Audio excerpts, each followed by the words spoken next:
The culture of healthcare. Welcome back to the culture of healthcare processes, and decision making.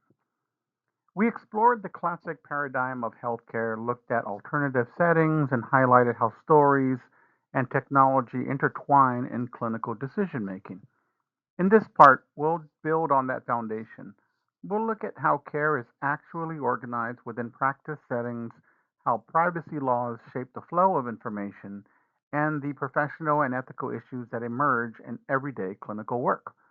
Just as before, we'll keep storytelling at the center because whether it's about decision making, teamwork, or technology, healthcare always comes back to the human story.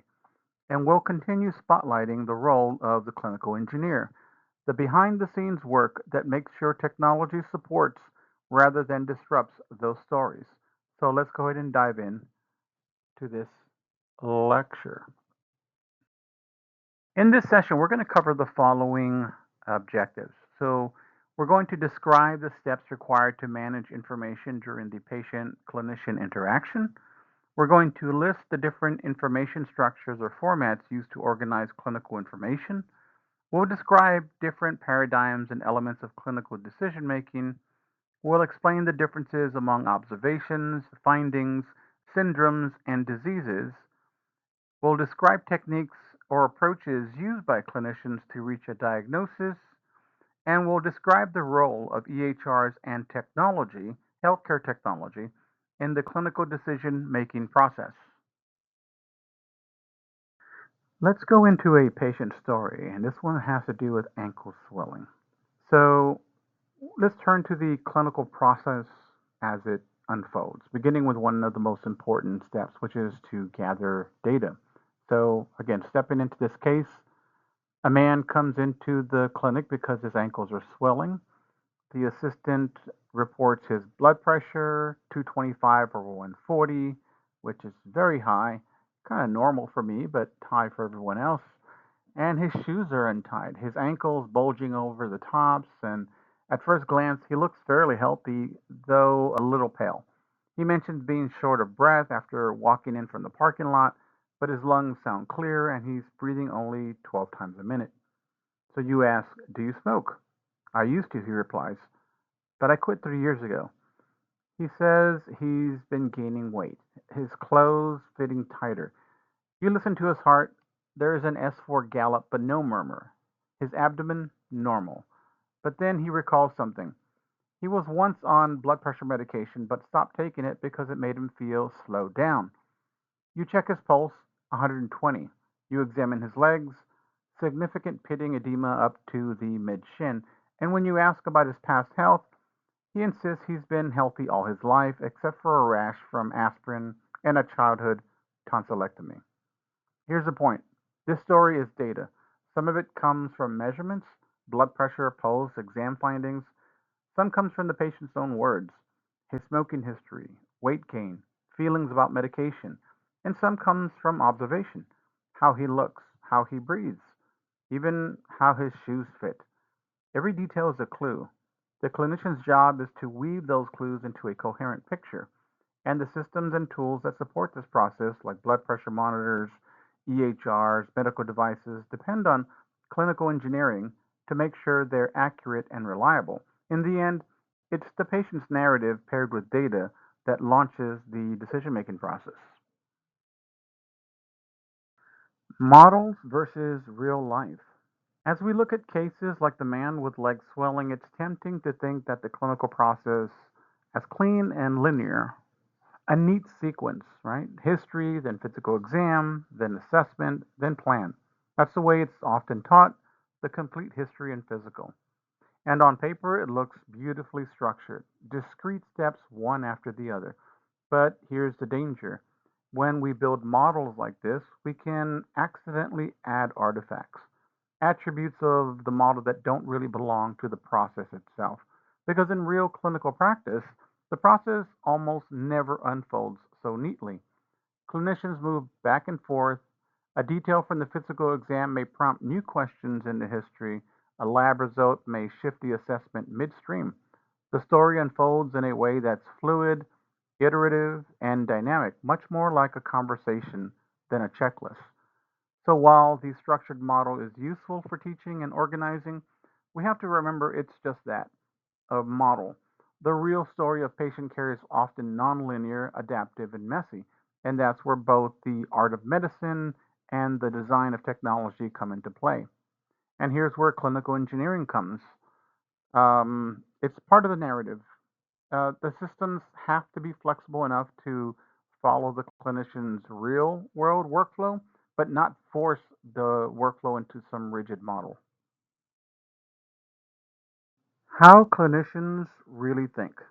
So, if the complete history in physical isn't truly linear, how do clinicians actually reason through a case? They use what's called an iterative hypothetical deductive process. A pretty long word. And here's how it works. From the very first 20 to 30 seconds, clinicians are already forming hypotheses. Symptoms, the patient's story, and signs, the clinician's observations are gathered almost simultaneously, and right away, candidate diagnoses begin taking shape. It's not collect all data first, then decide. It's cyclical. Clinicians test ideas as they go. A question rules out one possibility, another observation supports a different one. With each loop, the field of possibilities narrows until enough certainty emerges to act. This process is fast, flexible, and adaptive, much closer to detective work than to filling out a checklist. And that has big implications for technology. Information systems shouldn't force a rigid sequence that ignores how clinicians actually think. Instead, they should support this back and forth cycle, capturing data, displaying it clearly, and making it easy to test and refine hypotheses. That's where clinical engineering comes in. Designing systems that work with the clinician's reasoning, their processes, and not working against it. If we compare models, the physician's hypothetical deductive model is much like what we see in engineering and technician troubleshooting. Engineers move from specifications to prototypes, testing and revising with new information. Technicians troubleshoot by forming a hypothesis, running a test, gathering data, and looping back until the problem is solved. Clinicians do something very similar. Symptoms and signs feed into hypotheses, which are tested, refined, and shaped into a working diagnosis and plan. Of course, this isn't a complete picture.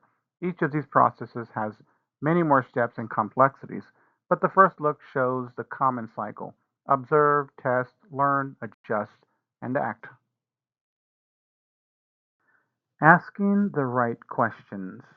Data gathering is really about asking the right mix of questions. Clinicians usually start with open ended questions, giving the patient space to tell their story in their own words. Depending on the situation, family or others may join in, but sometimes sensitive details means it's just the patient and the clinician. Once the story is out, the clinician shifts to close ended questions, targeted, specific, and designed to test hypotheses or make sure nothing is missed.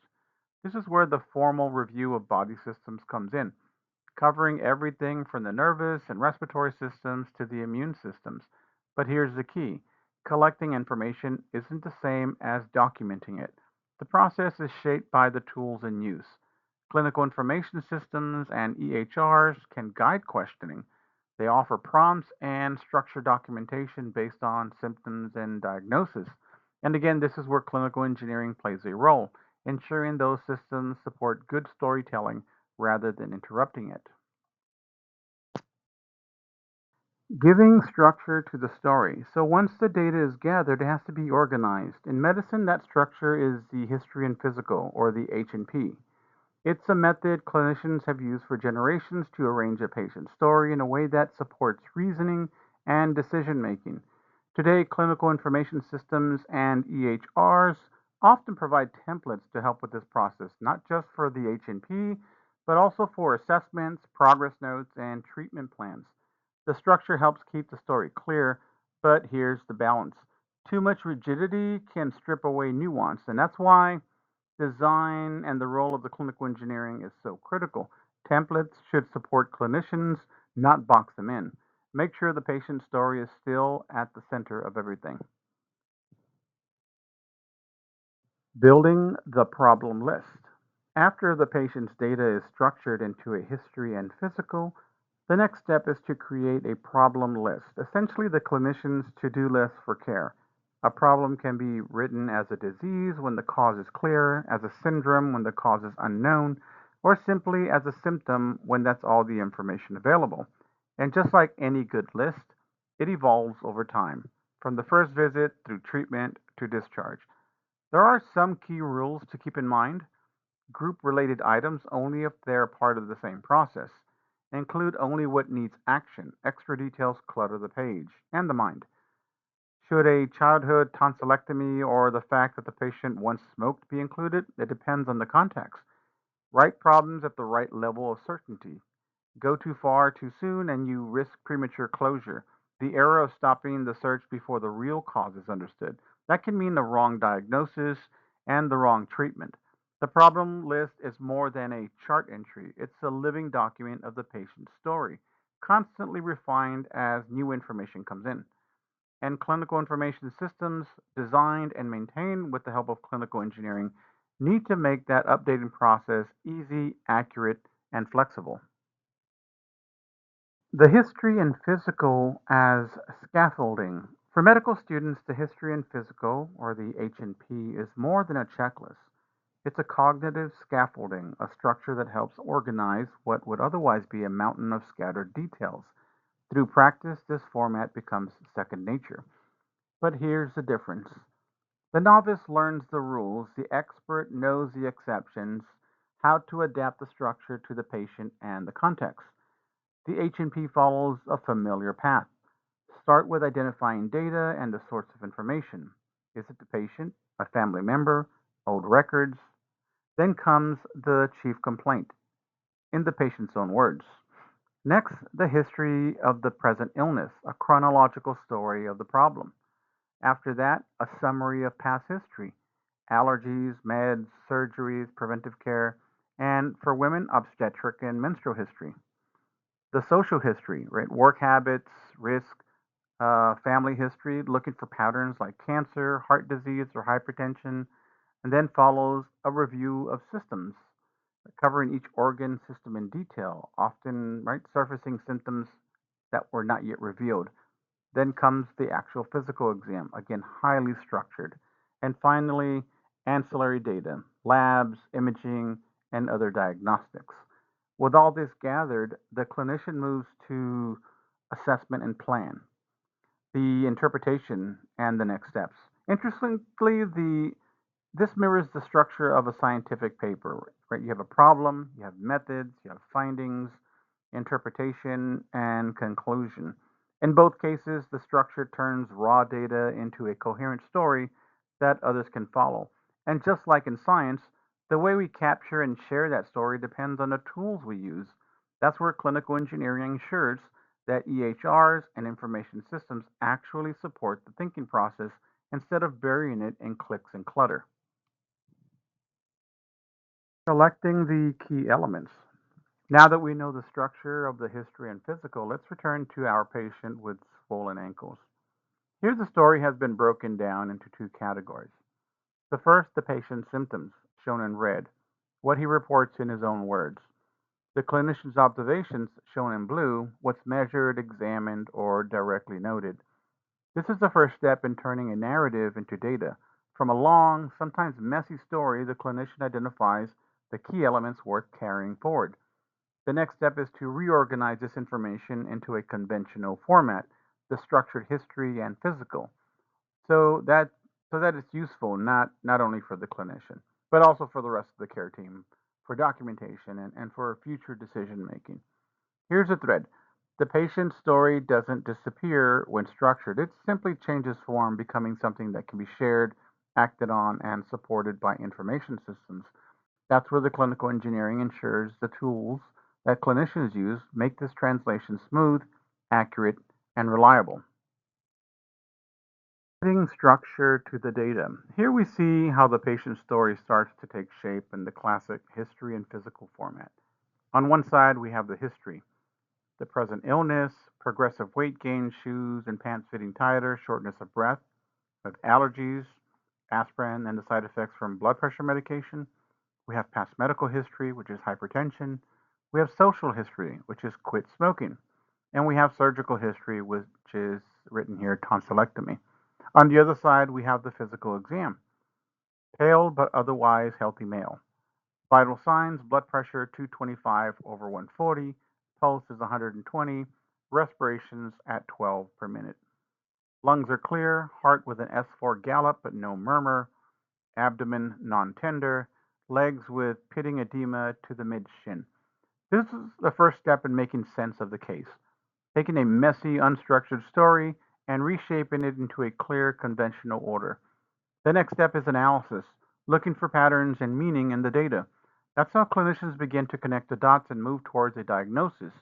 And ideally, clinical information systems and EHRs should make this easier, capturing the story, then displaying it in a structured way that supports both thinking and communication. Finding patterns in the data. The first step in analysis is structure. We've reorganized the patient's story into the familiar format of the history and physical. Now comes the second step, finding patterns and meaning. This is where the clinician begins connecting symptoms and signs to what they know about pathophysiology, how diseases work, and how they show themselves in the body. It's detective work. Each clue, swollen ankles, high blood pressure, and S4 gallop, weight gain, might mean little on its own, but when combined, patterns emerge that point toward possible explanations. This is where clinical reasoning takes flight. And just as importantly, it's where clinical information systems and decision support tools can assist, helping clinicians spot connections, check against known disease patterns, and avoid missing something critical. The story starts as raw data, but here it becomes a picture of disease in motion. Making sense of the data, the hierarchy. One way to understand how clinicians tame the flood of information is by using a hierarchy of clinical data, described by Evans and Gadd. Think of it as climbing a ladder that has raw details to a meaningful diagnosis. At the very bottom is the imperium, everything available at the moment of assessment. Most of it is noise, but sometimes even small details, like a patient lying in the dark, becomes important clues. From the imperium, we move to observations, the structured history and physical, signs, symptoms, vitals, exam findings. Next come findings. The observations judge most relevant in context. What matters to a psychiatrist may not matter to an orthopedist, and context filters the story. Group findings together, and you get facets, clusters tied by a common pathophysiological process. For example, fever, chills, and sweats form a facet of infection. Go higher, and facets combine into syndromes. Pneumonia is a syndrome: cough, sputum, fever, chest pain, abnormal lung sounds. But many diseases can cause the same syndrome. If you go a step further, you get a disease, naming the specific cause, like streptococcal pneumonia. That's more precise because it links the findings to the actual underlying agent. At the top is the global complex, multiple syndromes or diseases tied together by one deeper process, like portal hypertension from cirrhosis, which ripple across many systems. Each rung of this ladder reduces complexity, turning raw data into something meaningful, but the story never disappears. It just gets reorganized into higher levels of understanding. And clinical information systems should help clinicians climb this ladder, not slow them down. That's where clinical engineering ensures tools keep the pathway clear. Climbing the hierarchy with a case. Let's apply the clinical data hierarchy to our patient with swollen ankles. At the base, the Imperium includes everything: the clinic setting, the staff, even the distance he walked in from the parking lot. Most of this won't matter, but some details could become clues. Next come the observations: weight gain, tight pants, blood pressure 225 over 140, pulse 120, but clear lungs, and an S4 heart sound and pitting edema. These were written in the shorthand clinicians use, right? HTN for hypertension, VS for vital signs, EXT for extremities. From these, the clinician selects findings. The details most relevant to the problem: weight gain, dyspnea, or exertion, history of hypertension, pallor, and swelling. Some findings group into facets. Again, weight gain plus edema signals fluid retention. Hypertension plus S4 signals a stressed heart. Pallor and tachycardia might connect, but the clinician keeps them separate until more is known. These clusters point to possible syndromes, maybe anemia, maybe more strongly signs of heart failure. From there, the reasoning moves up to disease. What could be causing the syndrome? Hypertension? Alcohol? Coronary artery disease? A toxin? This is the differential diagnosis, as House would say. A list of possibilities to test and rule in or out. And at the very top, the global complex. Bigger combinations of diseases doesn't apply yet, but might later if more conditions are found. This climb up the hierarchy is how clinicians reduce complexity and create meaning, moving from scattered data to a working diagnosis and plan. And just as in engineering or troubleshooting, the process depends on reliable tools and systems, which is why clinical engineering is critical to keeping the diagnostic ladder sturdy. Let's wrap it up. That brings us to the end of this lecture, Health Processes and Decision Making, Part 2. Here's the story that we've talked about. This is how we've traced the whole thing out. We've looked at how clinicians gather information, starting with open ended narratives, then structuring details into the history and physical. We saw how that structure connects to a hierarchy of clinical data, from the raw imperium at the bottom of findings, facets, then syndromes, and eventually diseases. And we applied that hierarchy to a real case, the man with the swollen ankles, showing how scattered details can be organized into a meaningful differential diagnosis. Through it all, the theme has been clear. The patient's story becomes data, the data becomes meaning, and the systems we build, supported by clinical engineering, must protect that flow, keeping the story intact as it moves from words to structure to diagnosis and treatment. Next time, we'll continue exploring how clinicians reason through uncertainty, making decisions, and use technology to support the patient care.